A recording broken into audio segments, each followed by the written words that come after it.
Assalamualaikum warahmatullahi wabarakatuh. Perkenalkan, nama saya Salma Junia Matesa dari Prodi S1 Kebidanan semester 3 di Institut Medika Dr. Gigi Suherman.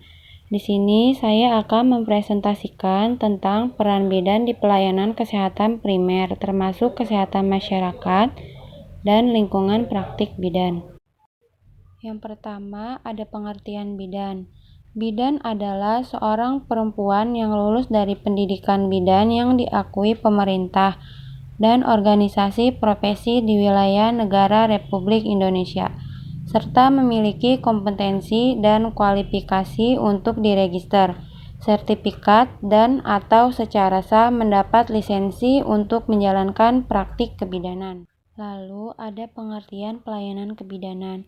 Pelayanan kebidanan adalah bagian integral dari sistem pelayanan kesehatan yang diberikan oleh bidan yang telah terdaftar atau terregister, yang dapat dilakukan secara mandiri, kolaborasi, atau rujukan.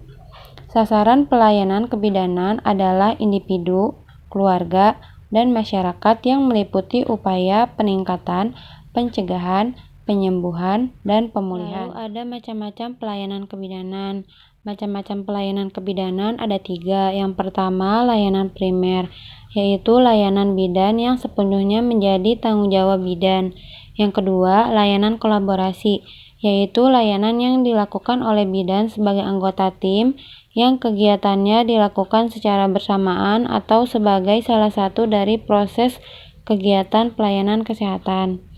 Yang ketiga, layanan rujukan adalah layanan yang dilakukan oleh bidan dalam rangka rujukan ke sistem layanan yang lebih tinggi, atau sebaliknya, yaitu pelayanan yang dilakukan oleh bidan dalam menerima rujukan dari dukun yang menolong persalinan. Juga layanan yang dilakukan oleh bidan ke tempat atau fasilitas pelayanan kesehatan secara horizontal maupun vertikal atau meningkatkan keamanan dan kesejahteraan ibu serta bayinya. Selanjutnya ada tugas-tugas bidan. Yang pertama, tugas bidan mandiri, yaitu 1. Menetapkan manajemen kebidanan pada setiap asuhan kebidanan yang diberikan. 2. Memberikan pelayanan dasar pranikah pada anak remaja dan dengan melibatkan mereka sebagai klien. Membuat rencana tindak lanjut, tindakan atau layanan bersama klien. 3. Memberikan asuhan kebidanan kepada klien selama kehamilan normal. 4. Memberikan asuhan kebidanan kepada klien pada masa persalinan dengan melibatkan klien atau keluarga. 5. Memberi asuhan kebidanan pada bayi baru lahir. 6. Memberi asuhan kebidanan pada klien pada masa nifas dengan melibatkan klien atau keluarga. 7. Memberi asuhan kebidanan pada wanita subur, membutuhkan pelayanan keluarga berencana. 8. Memberikan asuhan kebidanan pada wanita dengan gangguan sistem reproduksi dan wanita dalam masa klimakterium serta menopause. 9. Memberi asuhan kebidanan pada bayi dan balita dengan melibatkan keluarga dan pelaporan asuhan. 2. Tugas kolaborasi bidan. Yang pertama, menerapkan manajemen kebidanan pada setiap asuhan kebidanan serta fungsi kolaborasi dengan melibatkan klien dan keluarga. 2. Memberi asuhan kebidanan pada ibu hamil dengan risiko tinggi dan pertolongan pertama pada kegawat daruratan yang memerlukan tindakan kolaborasi. 3. Mengkaji kebutuhan asuhan pada kasus risiko tinggi dan keadaan kegawat daruratan yang memerlukan tindakan kolaborasi. 4.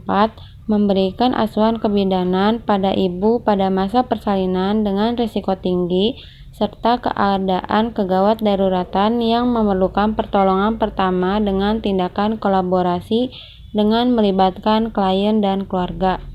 5. Memberikan asuhan kebidanan pada ibu dalam masa nifas dengan risiko tinggi serta pertolongan pertama dalam kegiatan kegawat daruratan yang memerlukan tindakan kolaborasi bersama klien dan keluarga. 6. Memberikan asuhan kebidanan pada bayi baru lahir dengan risiko tinggi dan pertolongan pertama dalam keadaan kegawat daruratan yang memerlukan tindakan kolaborasi bersama klien dan keluarga. 7. Memberi asuhan kebidanan pada balita dengan resiko tinggi serta pertolongan pertama dalam keadaan kegawat daruratan yang memerlukan tindakan kolaborasi bersama klien dan keluarga. Yaitu tugas rujukan bidan. Yang pertama, menerapkan manajemen kebidanan pada setiap asuhan kebidanan sesuai dengan fungsi keterlibatan klien dan keluarga. 2. Memberi asuhan kebidanan melalui konsultasi dan rujukan pada kasus kehamilan dengan risiko tinggi serta kegawat daruratan. 3.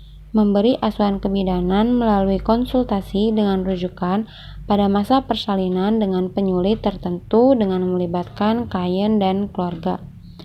4. Memberikan asuhan kebidanan melalui konsultasi dan rujukan pada ibu dalam masa nifas yang disertai penyulit tertentu dan kegawat daruratan dengan melibatkan klien dan keluarga.